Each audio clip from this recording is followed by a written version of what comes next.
Hi friends, this is Shravani. Welcome back to my channel కాసేపు సరదాగా. ఈ వీడియోలో మీకు ఒక స్పెషల్ అండ్ హెల్దీ రెసిపీని చూపించబోతున్నాను. అది అరటి పువ్వు కూర. అరటి పువ్వులో ఫైబర్ చాలా ఎక్కువగా ఉంటుంది, అలానే వైటమిన్స్ అండ్ మినరల్స్ కూడా చాలా ఎక్కువగా ఉంటాయి.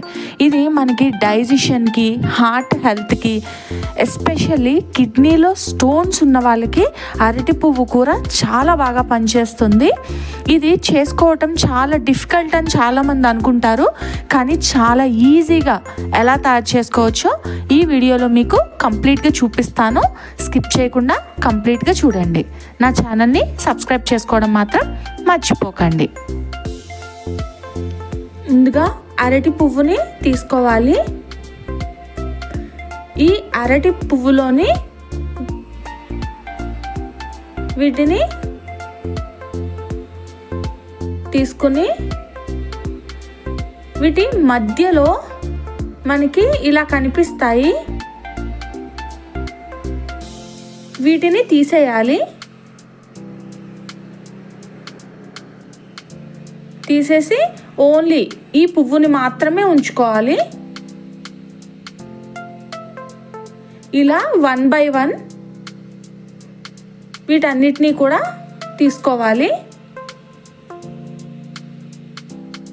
ఇలా వీటిని సెపరేట్ చేయటమే టైం పడుతుంది. రిమైనింగ్ ప్రాసెస్ అంతా కూడా చాలా ఈజీ.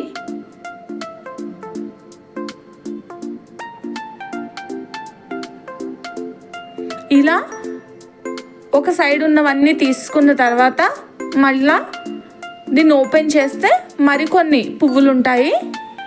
వీటిని కూడా 1 by 1 మనం తీస్తూ మొత్తం అన్నింటినీ కూడా సెపరేట్ చేసుకుని పువ్వులని వేరేగా తీసుకోవాలి.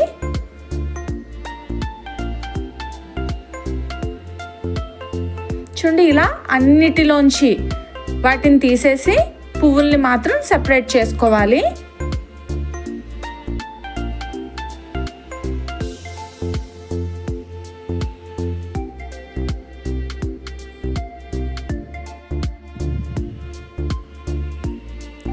ఇప్పుడు వీటిని ఒక మిక్సీ జార్లోకి వేసుకోవాలి.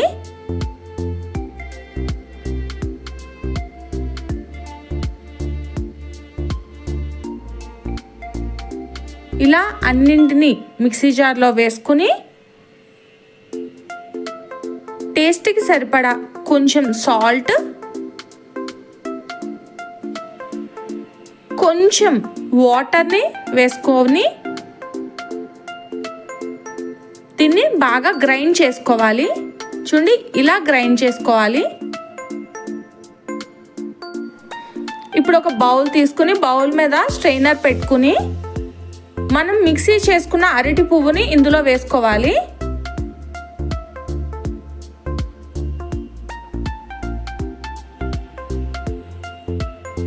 ఇందులో వాటర్ వేస్తూ దీన్ని నీట్గా క్లీన్ చేసుకోవాలి. ఇలా క్లీన్ చేసుకుంటున్నప్పుడు మనకి కిందన వాటర్ బ్లాకిష్గా వస్తుంది.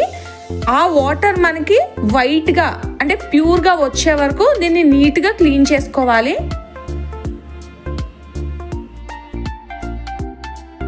3 to 4 times క్లీన్ చేసుకుంటే సరిపోతుంది. చూడండి, వాటర్ మనకి ఎలా వచ్చిందో ఇలా వాటర్ రావాలి. అలా వచ్చేంత వరకు మనం క్లీన్ చేసుకోవాలి.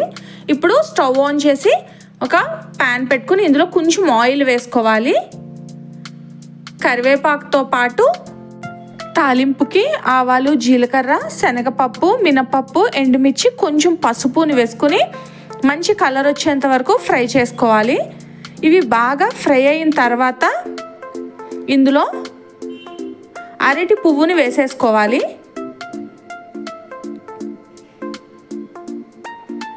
ఇప్పుడు దీన్ని ఒక 10 minutes పాటు లో ఫ్లేమ్లో బాగా ఫ్రై చేసుకోవాలి. సాల్ట్ మనం మిక్సీ చేసేటప్పుడు వేసాం కాబట్టి నేను మరి ఇంకా వేయలేదు. మీకు సాల్ట్ సరిపోలేదు అనుకుంటే మీరు అడిషనల్గా ఇంకొంచెం యాడ్ చేసుకోవచ్చు.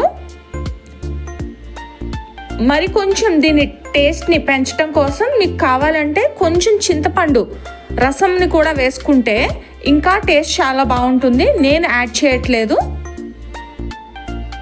అంతే అండి, ఎంతో సింపుల్గా అండ్ టేస్టీగా చేసుకునే అరటి పువ్వు కూర రెడీ అయిపోయినట్టే. ఇది రైస్లోకి చాలా బాగుంటుంది. మన రైస్తోనే కాదండి, నార్మల్గా కూడా తినేయచ్చు, అంత టేస్టీగా ఉంటుంది. మెయిన్ హెల్త్కి చాలా మంచిది. ఈసారి అరటి పువ్వు ఎవరికి దొరికినా కూడా ఇలా ఈజీగా అరటి పువ్వు కూరని తయారు చేసుకోండి. మీరు కూడా టేస్ట్ చూడండి, డెఫినెట్గా నచ్చుతుంది. ఈ రెసిపీని మీరు కూడా ట్రై చేసి మీకు ఎలా వచ్చింది అని నాకు కామెంట్లో చెప్పండి. ఈ వీడియో మీకు నచ్చుతుందని అనుకుంటున్నాను. మీకు నచ్చినట్లయితే నా ఛానల్ని సబ్స్క్రైబ్ చేసుకోండి. అలాగే ఈ వీడియోకి ఒక లైక్ కొట్టి షేర్ చేయడం మాత్రం మర్చిపోకండి. కీప్ వాచింగ్ కాసేపు సరదాగా.